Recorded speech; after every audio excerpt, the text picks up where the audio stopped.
Thanks so much for coming. We appreciate it. My name is Ben Ferens. This is Gene. We've been working for a long time on this project. We were trying to figure out how long exactly it's been going on. We think it's 3 years. At least 3 years. That we've been in communication, trying to figure out what we wanted to do, how we wanted to present the work, and putting together the right group of people. Today we're going to talk about what it's like or what it takes to produce a collaborative book project as well as crowdfund it. A couple of things to mention and keep in mind. This is the first time either one of us has created a Kickstarter campaign. So we speak from experience of one, yet we are very confident that this is the type of project that's appropriate for Kickstarter. So I thought we would start by watching the video that we produced for the Kickstarter campaign. Has anyone seen the campaign yet? Okay, great. So I had it in my head that it would be lovely to actually press go during this presentation. And then I thought, well, but what if it doesn't work? So I actually launched it yesterday to make sure that it would work. And in fact, it did. We were able to raise $2,500 in the 12 hours or so that we launched without really any promotion, just some texting of friends, a post on Facebook, my own personal Facebook, as well as LinkedIn. So that seems to be a good litmus test of the interest. So I'll just test this for a second. Okay. You've got to be responsible for everything you do, don't you? But I can't do a portrait. I can't do an image without the truth that I'm responsible for everything that is within this rectangle.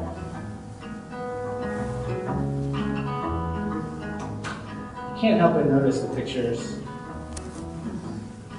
The experience, grit. You notice that these people look like they're survivors.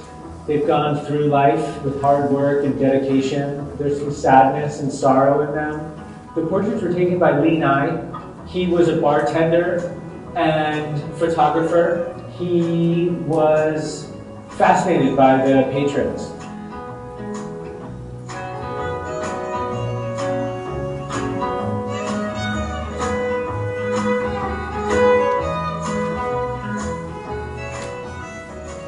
All this occurs then, it doesn't all, it happens then, but it isn't formed then. I mean, in doing those portraits that you made reference to the Edinburgh collection, the portraits formed and formed and formed and formed with every beer that I drew for those guys. This is a bar. This is where people visit, drink, get acquainted, their second home, get lost, get found. I mean, all kinds of things happen there, and out of that are these people. He hadn't happen anymore, and his own ears were always like Dumbo the elephant, kind of, falling down, and the hand crushed him down. The guy that owned the bar, whom I worked for, attended bar for, wanted to get a shot. He says, "Hey, Lee, one of these days you ought to come down with your camera and get a shot of Paul and put him up on the wall." I said, "Yeah, that's great. He's a hell of a subject." And I did it. And that's where it began. And I didn't have the slightest, think about it. You see what I mean about creativity again? What are you going to do with your work? What are you going to do with this project? Is this a project? I mean, none of these things are answered. You just kind of go out into the world each morning as you wake up and things happen. The daylight occurs first and all things follow. One day when I was having lunch in Charlie's, I started thinking about making a book and wanted to know who was in charge of the estate now that Lee passed away. And I started doing research and got in touch with Jean, Lee's wife. We wound up agreeing that a book needed to be made. It's hard to imagine this place without him, I would have to say that. It ain't changed, like I ain't been remodeling too much. That's true. everything he did with the camera and the image. He got the image he wanted in the frame, but boy, when he went into the darkroom, there was equal amounts of work. We scanned all the images in Lee's studio with all of his old equipment and cameras and enlargers around us, and we started to think about how we wanted to present this collection of portraits. So the book will be 150 pages of images and text. We've got enough information to tell a small story about who these people were, what their life was like. What we really want to do is celebrate them. We want to document the portraits, and we want to preserve that time in Missoula. Why is this book important? First of all, I mean, Lee argued these are the people who built Missoula. Literally, they're the ones who went out on the railroad, they were the loggers, they were the construction workers. Every single one of them has the story related to the blue-collar worker of Missoula. What we need is your help funding this project so that we can actually bring it to life, bring it to print, and put it in a book that can live beyond just Missoula and just at Charlie's. You know, another thing that's interesting, I think of this shot, is I don't believe that this place is ever going to be born again.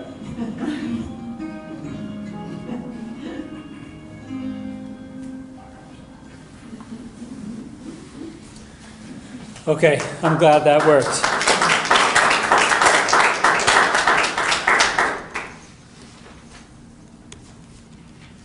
All right, so for all of you who are new to Kickstarter or to crowdfunding, Kickstarter is a platform that allows you to raise money from many, many individuals so that you don't have to find one funder or one publisher for a book. So in the most basic description, that is what a crowd-funded book might look like in terms of its funding. So what we decided is that we would use Kickstarter to raise money from many different people to bring this book to life. One of the things about this project is that it's so recognizable in the community. There are so many people in Missoula who love these images, loved Lee, loved Gene, and want to see the work go beyond the bar. Maybe they're concerned that something might happen to the images in the bar. Maybe they would like to bring the book into their home. Or maybe they would like to actually see the entire collection, because in the book we will have not only the Eddie's Club collection, but also the adjunct collection. And these were some of the things that I was starting to think about as I spent more and more time in the bar. I am not a heavy drinker, unbeknownst to many people, but I do like to go to Charlie's for lunch. And so I would find myself sitting in the bar, and as the video stated, I just began to wonder who these people were. I had an assistant who had worked at the bar, who knew Charlie, and although I didn't have the courage to talk to Charlie, she was nice enough to walk up to him and ask if we could make a book from the portraits. He said yes, but of course we understood that we needed the rights and we needed the approval and the partnership from the estate in order to do it. So I wound up doing research and got in contact with Jean. And like I said, it was about 3 years ago, and I called her out of the blue. I introduced myself. I am a designer, and I said, you know, I'm really interested in the images. I love the work, and I would love to see it in a book. And she said, that's great. We're already working on one. But if you want to assist the book designer, I'll let you know. Which was not exactly what I was thinking. However, that was the sentiment that I was left with. I think Jean wound up calling me about 3 weeks later and said, well, the designer actually is not able to do the project, so if you want to do it, it's all yours, let's meet. And so we did. And we began talking about what it would take to make the book and how we wanted to go about it. One of the things that I have experience with is working with lots of different people with lots of different skills to bring a project to life. So right away I recognized that we would need lots of different people. We would need someone to scan the images. We would need a videographer to capture the experience. We knew that we would need a publisher, a printer to produce the book. All of these things I was able to start to research and contact people. And so the first thing that I wanted to do was not spend my own money. I didn't have enough money to pay for the book with cash, and I certainly didn't want to take out another loan. And so we decided that Kickstarter would be a perfect place to fund the campaign because as a community-supported funding platform, this project, because it was so loved by the community, would seem to be a perfect marriage of funding and project. So I thought that it would be helpful to talk about what it takes to kickstart a book. The first thing that I identified as an important element of a project was community. Do you have people who are interested in the project? Do you have people who support you? And do these people want to actually contribute money to a project that's actually not produced? Those are risks. You know, you're basically operating on a promise that says, if you give me money in a month or 2 months or whatever that may be, I will deliver this book. So you really have to ask yourself, do you have people who trust you? If you are dishonest, if you are a crook, if you've taken advantage of people, Kickstarter is not a great place to raise money. However, neither one of us has gotten into any trouble, so we knew that that was not going to be an issue. Skills. Do you have the skills to actually produce this? Can you communicate with collaborators? Can you actually create the page yourself? Do you understand what it takes to present a project in a compelling way that will convince people that they want to be a part of this project? One of the things that I found to be of the utmost importance was to communicate that Lee was an incredible photographer, and it was incredibly important for us to preserve his work and share it with the community. That was really the message that I was trying to convey. And hopefully we did that in the video as well as in the written words in the Kickstarter campaign. So we felt like we did have the skills, that we did have the leadership of a team that could actually create the Kickstarter campaign. But I would say to people interested in using Kickstarter as a fundraising platform to really dig in, really do research, look to see what programs or projects have been funded, and truly understand what it takes to be successful. The other thing that we found to be super important with this project was to pull together collaborators. We knew that we needed a videographer. We knew we needed an image editor or someone who had the skills to scan and color correct. We knew we needed an editor. We knew we needed legal. We knew we needed, what else do we know we needed? Let's see. I think editing.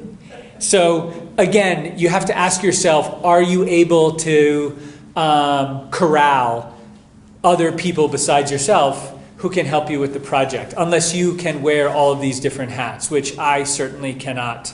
I don't want to speak for Jean, but I'm guessing that maybe she was feeling like she needed some help as well.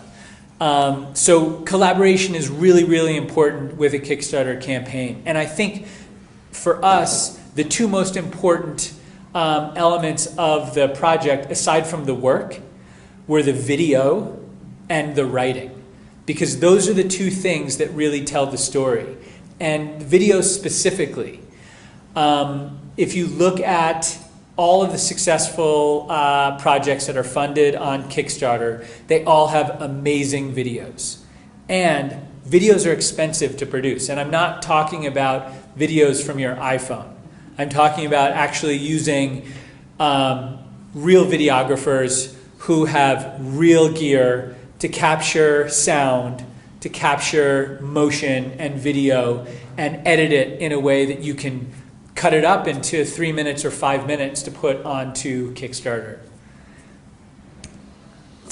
Do you have the hustle? Do you have the energy to talk about the project? Do you have the energy to ask your friends to share the project? Do you have the energy to answer questions? Do you have the energy to ship individual books? Do you have what it takes to actually make this project go live through the Kickstarter campaign? Because as we know, if you have a publisher, you can just sell the rights or create the partnership and they will do a lot of the heavy lifting. So that's the exchange, is that if you want to publish or you want to crowdfund, you have to do it all yourself. So kind of what we've decided is that we were willing to do this first round or this first edition of the book and then take it from there. Maybe we would contact a publisher, maybe we'd do another edition ourselves, but we really just wanted to focus on this first publishing of books and see if we could sell it to individuals. So the other part of this, and I guess it kind of relates to the skills, is social media. You know, are you savvy with social media? Can you use Facebook? Can you use YouTube? Can you use Instagram? Do you understand sponsoring posts? Do you understand promoting stories? Do you have money to do that? Do you have the skills to do that? And on our team, we did. We were able to say, yes, we can handle social media. We understand Instagram. We understand Facebook. And we understand the importance of getting the word out.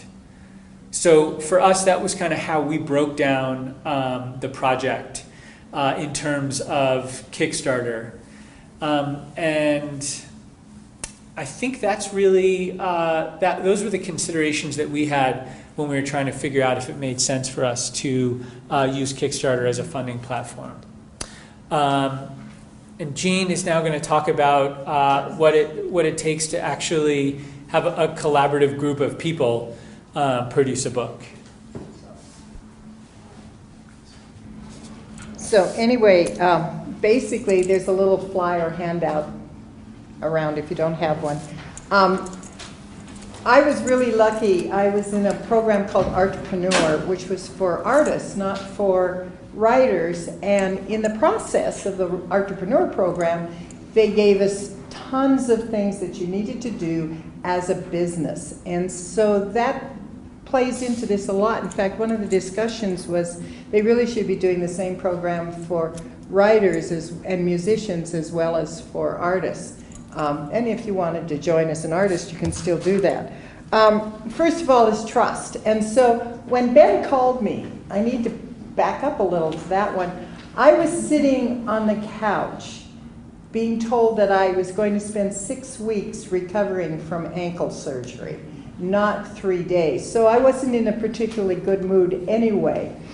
And he was really anxious about doing this book. And as we talked, and it sounded good, and I went, okay, well, let me think about it, and then we got back. And then we met, and we had good rapport, and he seemed to be trustworthy. Plus, I'd done a little research on who he was, what he'd done, and things like that, so I had a little background. So it was like, okay, I don't know this person, but he seems to fit the mold, and he has the skills that I need. So that was number one. And our whole team, that's the one thing. We all seem to trust each other. We trust our opinions of each other, etc. So, skill, that's a really important one. Yeah, social media. Let's see, I have a Facebook page that I use occasionally. I did sign up for Instagram this morning. I was informed by my nephew that he's putting it on his Twitter feed, whatever that means. Yeah, my level of technology this has been a steep learning curve. But we have this crew that does this fantastic job, so I don't really have to worry about it. I just have to worry about other things. So that's really important. So who brings what to the table? And we're not just talking about the technology. We're also talking about research. We're talking about the writing. We're talking about the multiple layers of a book. So that's the other one. And respect. And if you don't respect the person, if the person's just off the wall, say, you know, it's really good talking to you, but this isn't going to work, and find somebody else. You know, and it can be a team of two. Basically, Ben and I have worked really closely, but we've had our other partners all the way along.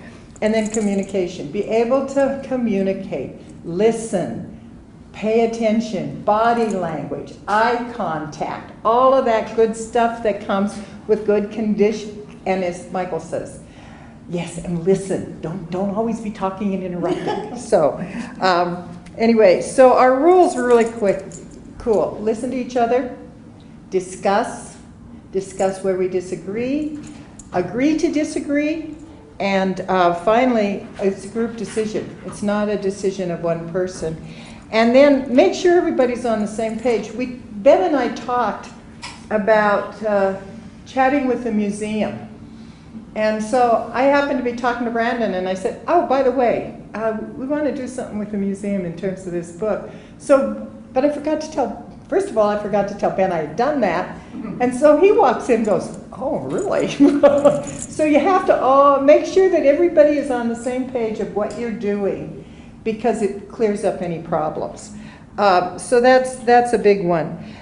Skills and roles. This is where it gets really, really important. Who's your writer? Who's doing the writing? I mean, I have been working on this book for 35 years. This is not a simple little project that I thought about doing 3 years ago. Basically, Lee and I finally came to the conclusion that, yeah, a lot of people wanted the book. So he'd always taken notes at the bar. I mean, he has a notebook full of comments. Unfortunately, they're not really specific for the most part. Some of them, I don't know if we could put in press. I think almost there's a written book that's waiting to happen, but I'm not sure how it goes together. So we were doing the writing. I started doing some of the research on the people, but not enough because they were all still alive, and I knew some of these guys pretty well, but others I didn't know at all. And then we ran into the issue that he decided to die. And so that kind of put the limit on it.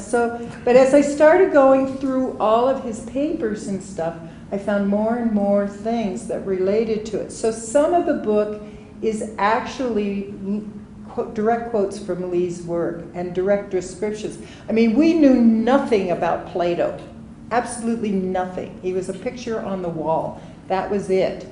And then I'm going through and I find this whole page of description that Lee wrote. Meanwhile, I'm the 5th grade teacher who's still thinking, God, this is sounding like 5th grade writing. It's horrible, you know, and so starting over, my thesaurus came out.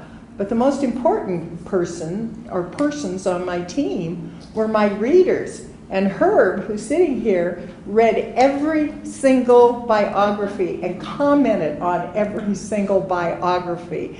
And it was wonderful because it gave me a different perspective. So if you're doing this, make sure as a writer you always have readers. I don't care if there's 2 or 3, 1, or whatever. We did have another reader, but Robert went fishing down in the big hole, so we lost him. So anyway, and ironically, when Herb and I and Robert sat down the first day, our comments all agreed, which was really important. So I think from that point of view. So research. I probably spent every fire season for the last 3 years sitting in the Missoula Public Library. City Directory, Missoulian, microfiche. Judy helped me on microfiche. I mean, it was like, talk about ancient technology. That was our research, was going through finding obituaries, finding articles, just constant research. The library at Missoula is going to get their own copy free. They don't have to buy that baby. Okay. So, and then design and layout. Oh, I have an idea of what the book should look like, but I don't have the skill to do it. But Ben had the skill to do the design and layout. and it's beautiful. It's going to work. In fact, if we do the special collector's edition, which some people think we should do, it'll be a little bigger and a little different, but it'll still have the same flavor. So it'll be 100 copies, $500 a piece. That's what the 3 people who I've talked to have said. Oh, absolutely, do that, do that. I don't know, I don't have that kind of money. Okay, editing. Aaron Teasdale was our editor, but my readers, Herb was also an editor. And so getting a competent editor who knows the story and is able to keep the voice of the writer at the same time that we are getting the story told without changing it. And it worked really, really nicely. Herb's probably going, yeah, I really had to improve her vocabulary too. Anyway, publishing. Publishing's been interesting because first Ben wanted to self-publish and I wanted a publisher. But publishers are kind of, oh well, this publisher's in Europe and this publisher keeps telling me he really thinks we should do the book, but he never answers his phone. So, there's all these connections. So we're working on publishers down the road because there are things we don't want to do. And a publisher could do it. But it's really unique to come in and say, here's the finished book. Now, we need your name on it. And one place that I really think we need a publisher, which I just discovered, is I need to have permission to publish quotes of people like Hugo and stuff. And I need an I need an EIN number, which means that either we use the publisher's number or we use a nonprofit number. Well, I don't want to fill out all that nonprofit paperwork. That's what I do for fun and games with volunteer groups. So I actually am thinking about using one of my volunteer groups' EIN number, but don't tell anybody. So, although they'd probably run it and then say, the Bitterroot Trail. Well, no, but none of them are in the room. Bitterroot Trail would come up. So anyway, that's the other. Printer. We've done a lot of talking and thinking about printers. We're using Studley out of Connecticut because they print photographic books. That's why we're going to them. They're top quality, etc. Technology. As I said, I know Zip, but Ben and his crew, they can do all of it. And I do have a person who said, anytime you need help, holler, except she went on vacation for 3 weeks. So that's another issue. Make sure their calendars meet your calendars. But Ben's been really good about explaining. Specialists, we've talked about the videography, we've talked about photography. Financial. Have a good rapport with your banker. Have a banker. Because if you don't do a Kickstarter and you need the money for the book, and you can't fund it and you're poor, you better have a good rapport because you get to go in and say, hi, Nate, can I get a loan? And I said, if we don't get the money, we'll go to my bank and we'll get a loan. Don't tell Kay that, though. My cousin's related to a bank and her husband's here, so. Anyway, but if you're on good rapport and you've got an established account with them and everything, your banker becomes really, and they're a good advisor. I mean, my bank has advised me on investments in terms of the photography business for the last 20 years, and it's been good, sound advice. So that's important. A bookkeeper. If you don't like doing the books, if you can't get your bills paid every month because you don't know where the bill is, get a bookkeeper. Let them be the person who handles it. They're really good at that. That's what they're paid for. I'm not a bookkeeper. I don't think Ben wants to be a bookkeeper either. So we have a bookkeeper. She's retired. She ran the hot lunch program for Missoula County Sentinel, Big Sky. That's what. Experience with publishing. Yeah, but has no experience with publishing. But she knows how to do those QuickBook forms and stuff. So, and then an accountant, a good accountant. If you don't have a good accountant, find one that deals specifically with writers and artists. Don't deal with the local cheapo down the street. I don't even know what their names are anymore, because every time I went to them, they had to. And I finally got a real accountant. Everything got redone and I got more money. Okay. Jean, can I add something about budget?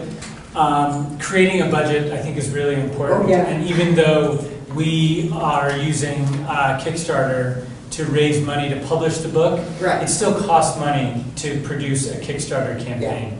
And so that's really important to understand, because not only do we need to pay everyone on the team for producing the Kickstarter project, meaning the videography, the writing, but we also anticipate having to spend money promoting it. Yeah. So that's something to keep in mind, Yeah. because it's not necessarily free.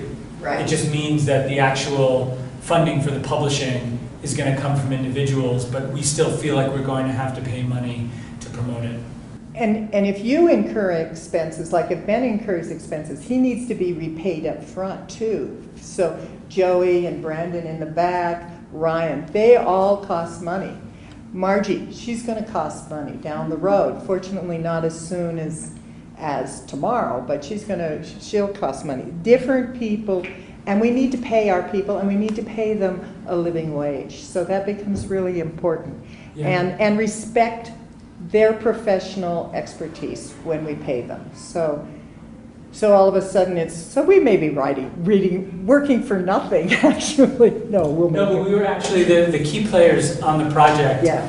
agreed to being paid if the project was funded. So that's also quite Yeah. unique, because all of the partners saw the potential, saw how special the project was, and they were willing to put some skin in the game Right. and say, okay, we're going to give this everything we've got in hopes that it's going to get funded and then we all get paid. And Right. that includes myself Yeah. and Gina as well. So- Yeah, did you have a... Yeah, I have a question. Yeah. How long can a Kickstarter campaign go on? Is there a point where they cut you off? Yeah, so that's up to you. So they recommend 30 days, but you can also do 60. I don't know if you can go beyond 60, but I do know that you can either do 30 or 60.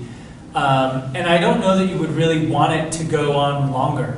I think it would just get a little painful watching and waiting. I mean, you know, already there's a Kickstarter app. You can turn your notifications on, and I'm already finding myself slightly obsessed. And if you have that, you know, characteristic, I can only imagine 60 days would drive you insane. Yeah, right. Plus, that says something about the project if it's on that long. Right. Right. Yeah, and the other thing to remember about Kickstarter is that if it's not funded, it doesn't go, and everyone gets their money back. Yeah. So there's there's no risk in the backers. Meaning, if we don't raise the amount of money that we're looking to raise, they do get their money back.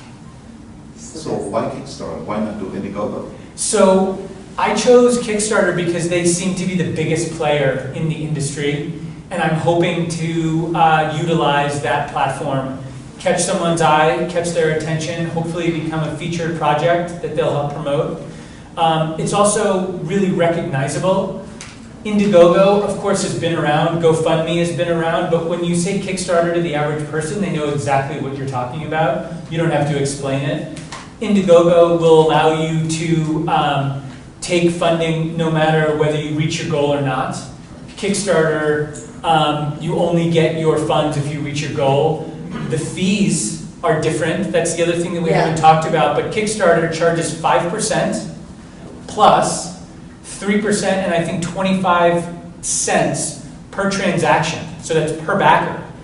So that's the same as a credit card fee.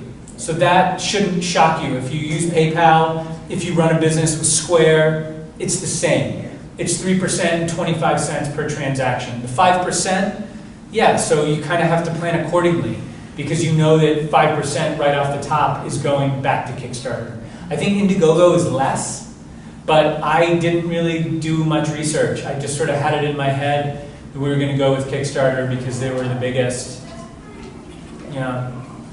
Yeah. I think the other distinction is that Kickstarter, as you pointed out, will send the money back to the donors if the project doesn't go. Right. The others won't. Yeah. So for somebody that's willing to risk a little bit more. Yeah, There's a certain safety in Kickstarter, because if it works, that's fine. If it doesn't, Yeah, and a half-funded project actually means some risk. Yeah. Because that means we need to come up with more funds Right. to actually bring it to life. Well, that risk exists anyway, since Gina's gonna go to the bank. You might She's going to the bank, not me. as well take whatever money you can get, say, from Indiegogo. It's true, you're right. And make it less. but the bank is 7 to 14% interest, depending on how much I can sweet talk them into. But I think you're right. You know, and it just depends on your project and your tolerance of risk and Yeah. what feels right, what looks right.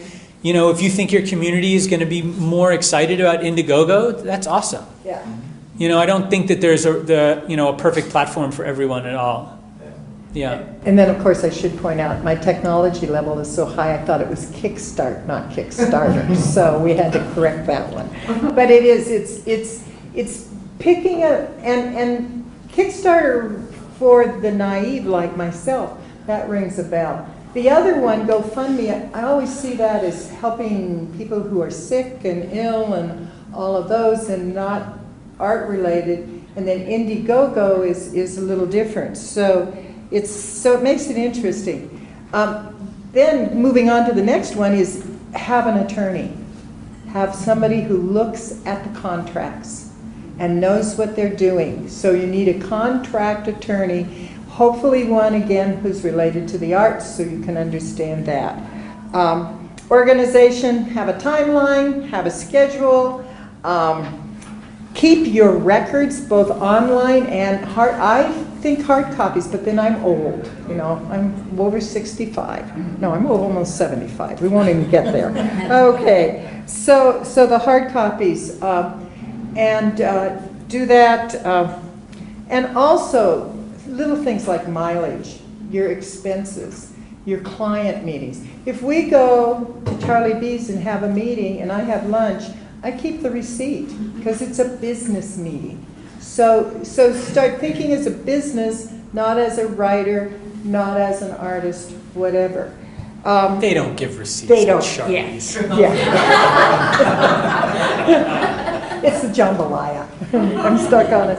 Okay, and then duties, who's going to do what, and have it itemized. And that's it. It's just really easy. And then outside help. If it wasn't for people sitting in this room, I don't think I would have survived. And then don't be afraid to hire people to come in and help you for those things. If you can't deal with your house being dirty, hire a housekeeper. I had 3 dead trees. Woman across the street was having her trees done. I went, how much would it cost me to take out my 3 dead trees? Well, I spent a little more than just the 3 dead trees, but my big landscaping projects that I was going to have to do by myself or haul friends and relatives in on is done, and it took them 6 hours. So it's that kind of thing. Hire somebody to do it. And then for research, library is wonderful. Ancestry.com and I have lived together for 6 months, and I haven't even started in on the family stuff. It's amazing. Google yourself on Ancestry.com sometime. You're all alive. I thought they were all dead people. It's just really ridiculous. And then there are offshoots. One of the offshoots of the book is Tony DeRazzi, who's one of the people in the book who was a cartoonist for Walt Disney in the 30s. His son called me last night and said, "Hi, just wanted to let you know the book is going to press. As we speak, I have a publisher. It's being published by Page Publishing in New York, and it will come out sometime in the next 6 months." And it was like I kept saying, no, don't self-publish. Go find a publisher for that book. That's a book that needs a publisher. And Disney is very interested in it. So it's kind of cool to watch how people are coming in and out of the woodwork with it. So, any questions? I just want to add a couple of things to what you were saying. Timeline for us, because this was a side project for me, it moved really slowly. So the 3 years was because when I got busy, it got pushed to the side. Yeah. And we always had the intention of launching it at the book festival.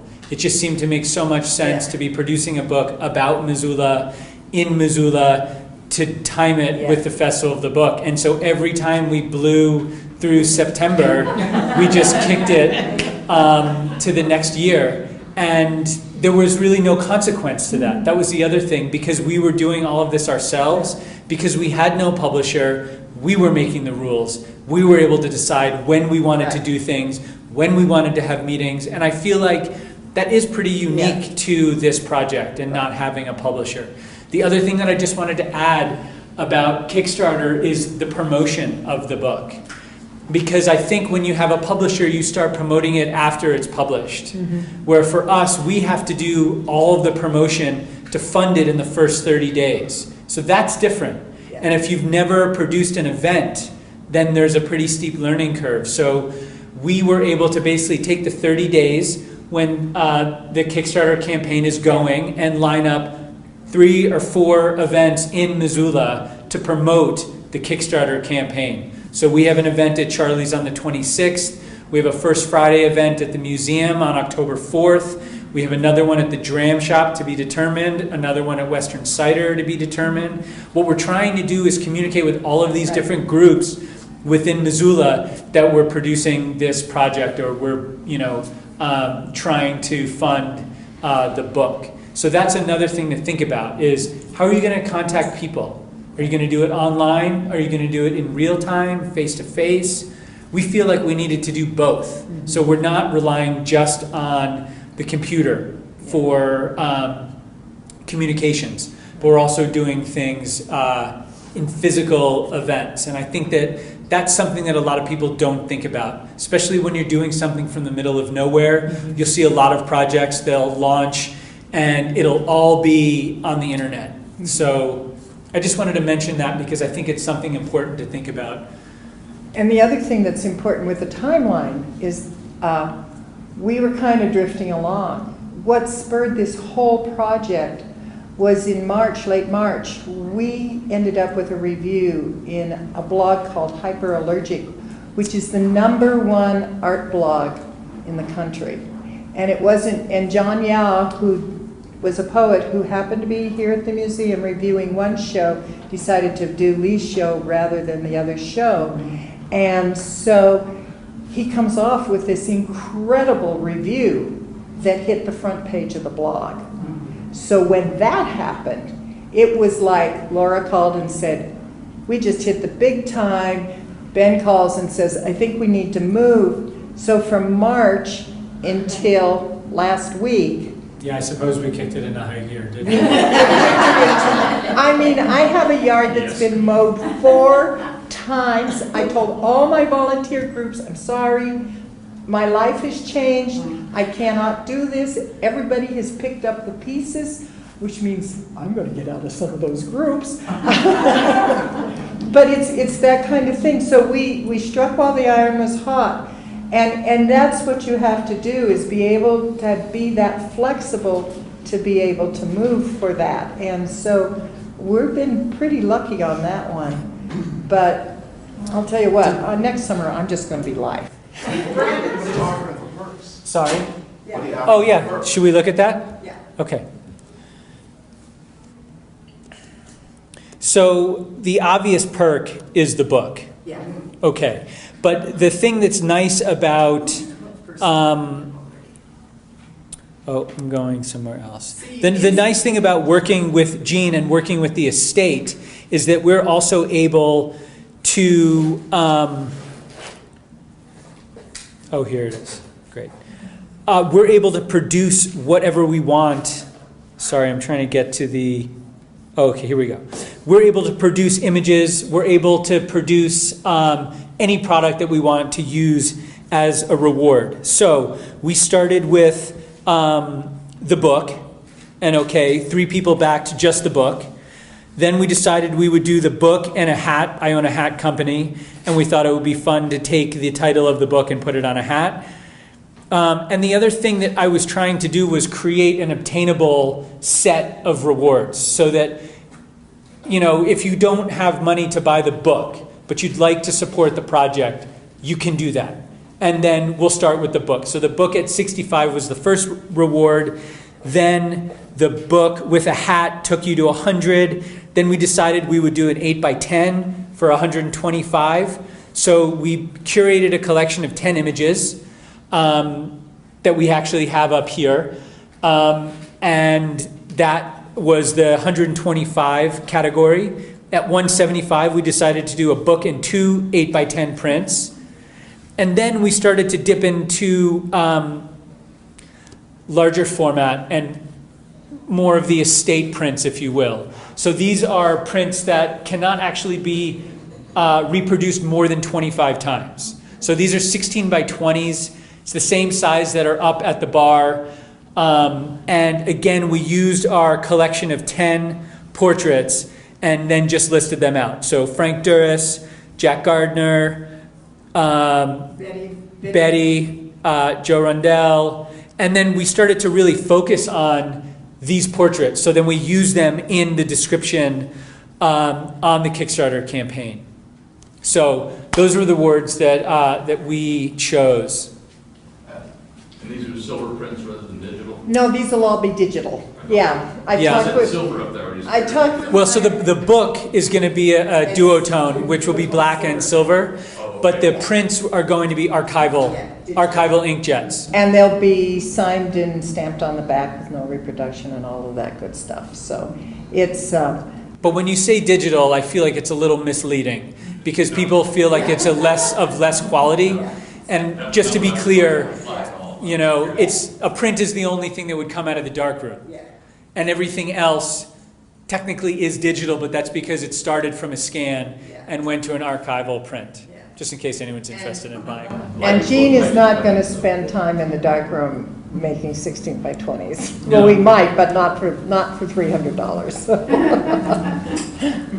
Yeah. So these are what people, if they fund at these certain Right. levels, can receive in return. Right. So how have you determined how many books or how many of these things to publish? So that what if you're just bombarded and suddenly you can't fill your orders, so to speak? Well, in terms of the photographs, the big ones, we're limited to 25. Right. And that's instructions from, But even just Yeah. like the books. But Yeah, the books- so the book, Yeah, we we're figured doing out what that. our break-even price was to actually Yeah. produce Oh, yeah. the run of books. Mm-hmm. We knew how many books we needed to print in order to get the pricing that we needed to get. And then we used traditional pricing to have a wholesale price with margin in that, Yeah. and then margin for retail. Okay. And then figured out how many books at the retail price did we need to sell in order to meet the entire 1,000 book run. Yeah. So we kind of worked backwards, and I have to say a lot of our meetings were just doing math, just like figuring out and then asking people, like, is it realistic to sell 500 books? Like, Yeah. is that obtainable? Is that just, are we being ridiculous? And so that was The something, local market, well, that's probably pretty much Yeah. a given, but then beyond this beyond, market. right. and also this is really the first time that the prints are available like this. You know, before you'd have to figure out, you know, were you going to go to the Dana Gallery? Were you going to try to track down Jean? I mean, it was not an easy feat to even just find her contact info, let alone buy a print. So that was the other thing about adding prints as a reward. All of a sudden, people who love the bar could get an 8x10 for $125 with a book. Yeah. That for us felt like a really honest exchange. And that also incorporates the value of that print too. Sure. So when I talked to Tim Gordon, I said, what about pricing? And he said, yeah, about $50 on an 8x10. And we talked about the 16 by 20s, and that came into the 300. So, Well, that's a Seven. limited quantity. and they're limited, and yeah, and because when you collect prints, you have to be really careful. You get up into the great big numbers, which is basically over 50, you start devaluating your print. So if you spend $1,200 on a print that's one of 2,500, you're really wasting your money. So early on, when I sat down with my team, and this is like 20 years ago, all of them said, limit the number of prints, big prints. And so the big prints are limited to 25 digitals. And it doesn't matter whether it's this group or any of that group. And then if I do them in the dark room, they're 10, a limit of 10. And then we realized that the 8 Yeah. by 10s were unlimited because Yeah. the estate didn't specify We how didn't many prints we specify could that, do so we at can that do more size. that way. Yeah. So some of the rewards are limited, and then some of them are unlimited. Yeah. And to your point, what would we do if we had too many books? That can't happen because we haven't even ordered the books. Yeah. So all of this is allowing us to forecast and to plan Right. for the demand. And that's the other great thing about doing something like this is these are all pre-sales, right? So we'll know at the end of 30 days that we've got 500 books sold. Yeah. And then we can forecast and say we're comfortable adding 200 to that or 500 to that or whatever. Yeah. Yes. When you talked about the estate stipulations, did Lee have anything to do with that? No, Lee could have cared less. In fact, Lee's quote Lee, you know what? I can't deal with this shit. So do me a favor. It's all yours. You just take care of it. So literally, when we wrote out our wills, it was a 50-50 split. And everything either went to me or to him, and we get to make the decisions. And then I included my 3 stepdaughters in the business when we developed the business. And they get 1/3, so, yeah. One thing you have not mentioned during this presentation, how many portraits will be in the book? 125. I knew that, but not everybody. Yeah. So I thought- 125, maybe 124, because I can't find a negative. Don't say that. It's I 125. I am going, one of the things I will do this weekend is go through all those bloody negatives again and see where Russ's negative is. I wanted to bring that out because this is going to be a large and important book. Yes, Because it's got that many Yeah. good photographic prints in it. yeah. So are we getting a high sign that we have? Yeah, thank you guys so much for By the coming. way, everybody who came can get a card. If you guys would like, If you want a card, we have little there's prints up about here. 4x5 picture up here. Take your pen. I have a question. Sure. I don't. And we're going down to Eddie's Club afterward, or Charlie Brown's if you want.